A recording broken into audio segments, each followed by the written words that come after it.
किसी भी बच्ची के ऊपर किसी भी प्रकार का दुर्व्यवहार होता है तो मैं समझता हूँ ये बहुत ही दुर्भाग्यपूर्ण स्थिति है।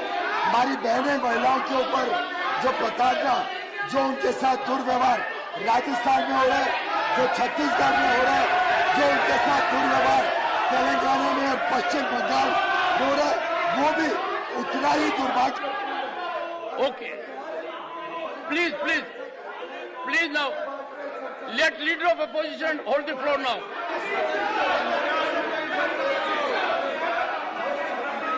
गृह मंत्री दूध का दूध पानी का पानी करेंगे, ये सुनने को तैयार नहीं है।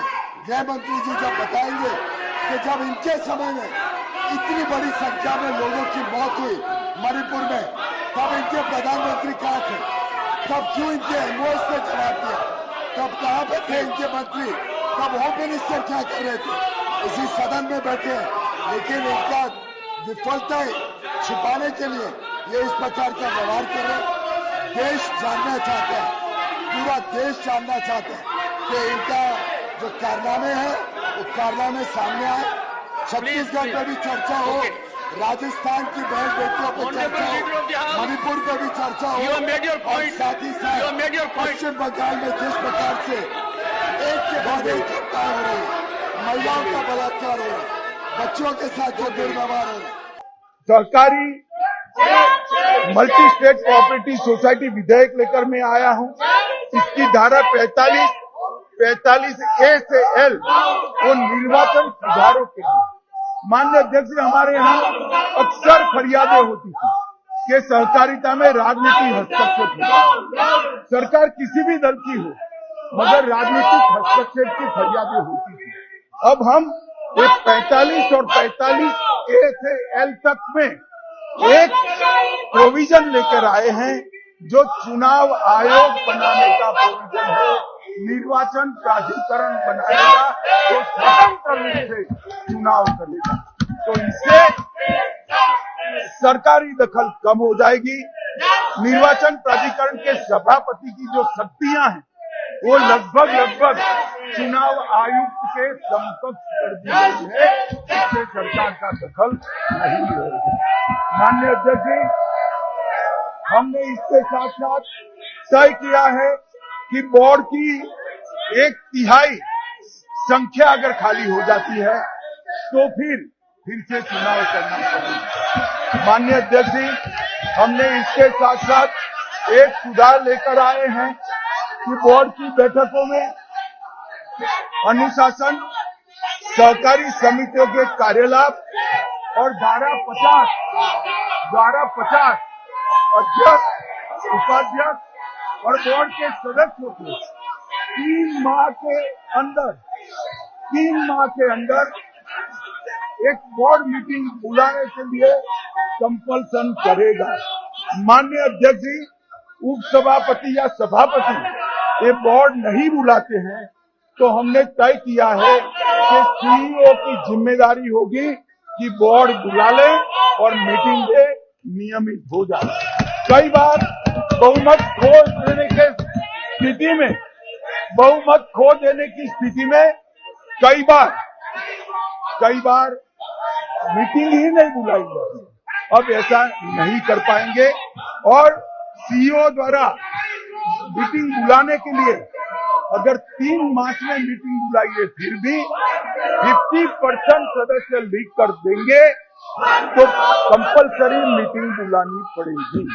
माननीय अध्यक्ष जी, सहकारी सोसाइटी के शासन में पारदर्शिता लाने के लिए इक्विटी शेयर धारक को बहुमत का प्रावधान भी हमने सुधारा है। सदस्यों में अनुशासन धारा 30 के द्वारा कोई भी सदस्य अगर गैर रीति के कारण निष्कासित हुआ है तो पहले वो फिर से चुनाव लड़ सकता था। अब 3 साल तक वो चुनाव नहीं लड़ पाए।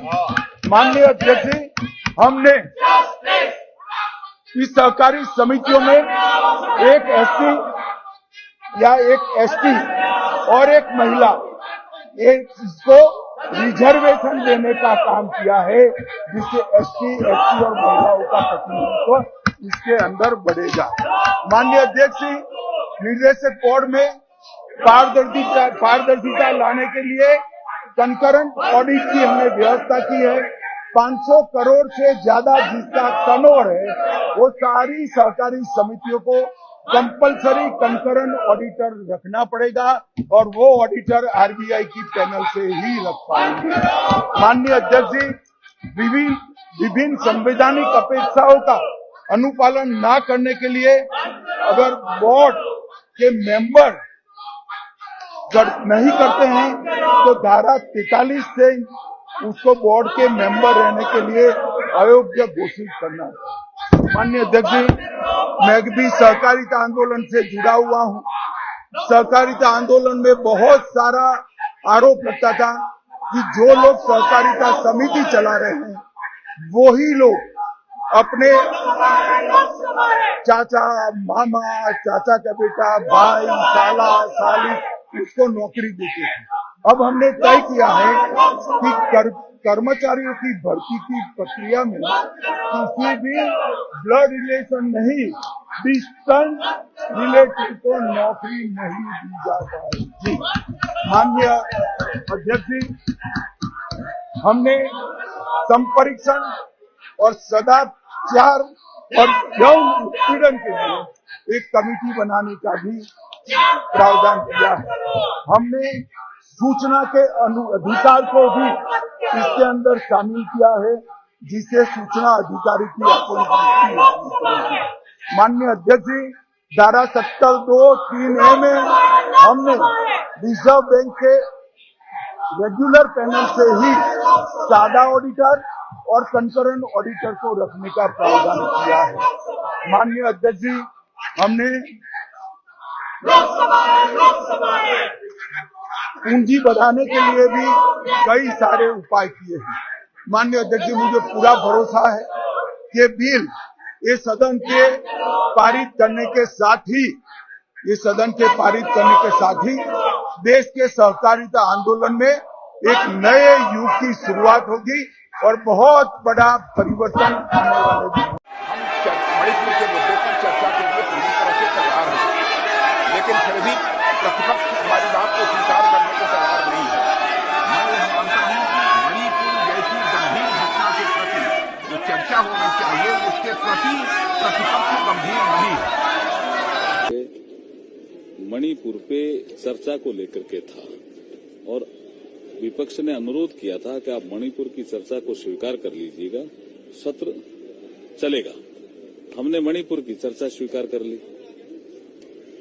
अब वो कभी उसका कहते हैं प्रधानमंत्री जी सदन में आए, कभी कुछ और कहते हैं। तो हमारे जो सांसद हैं वो कहते हैं भी मणिपुर की चर्चा हो, ओके, लेकिन बंगाल में क्या हुआ वो तो पॉलिटिकल हिंसा थी, उसमें भी चर्चा होनी चाहिए। राजस्थान में क्या हो रहा है उसमें भी चर्चा होनी चाहिए। तो चर्चा तो मणिपुर की होगी, लेकिन महिलाओं पे जो अत्याचार हो रहे हैं इन टोटलिटी चर्चा करने में इनको आपत्ति क्या है। राजस्थान में कोई भी सुरक्षित नहीं है, दलित, महिला, इवन कांग्रेस के एमएलए, इवन अब तो कांग्रेस का एक मंत्री है वो भी कह रहा मैं भी सुरक्षित नहीं हूं। ऐसी हालात में वो क्या बोलना चाहते हैं, क्या करना चाहते हैं। राजस्थान में कांग्रेस का सफाया होने वाला व्यवहार है, उसके बारे में भी माननीय प्रधानमंत्री जी ने टिप्पणी की और उन्होंने कहा उनके व्यवहार से ये दिखाई पड़ता है कि वो परमानेंटली आने वाला कई वर्षों तक अपोजिशन में रहने का डिसाइड किया है। तो इसीलिए दुनिया भी सोचते हैं ये सेकेंड टर्म का लास्ट साल है, तो भी दुनिया भी सोचते हैं और लोग भी, भारत के लोग भी सोचते हैं कि ये शुरुआत है। तो इसीलिए दुनिया भी सरकार के साथ, इस नेतृत्व के साथ आगे भी व्यवहार इन्हीं के लोगों के साथ करना है, ये भी दुनिया सोच रही। इसीलिए बहुत महत्वपूर्ण एग्रीमेंट और महत्वपूर्ण बातचीत और विश्व स्तर में भारत का मान्यता बहुत ज्यादा हो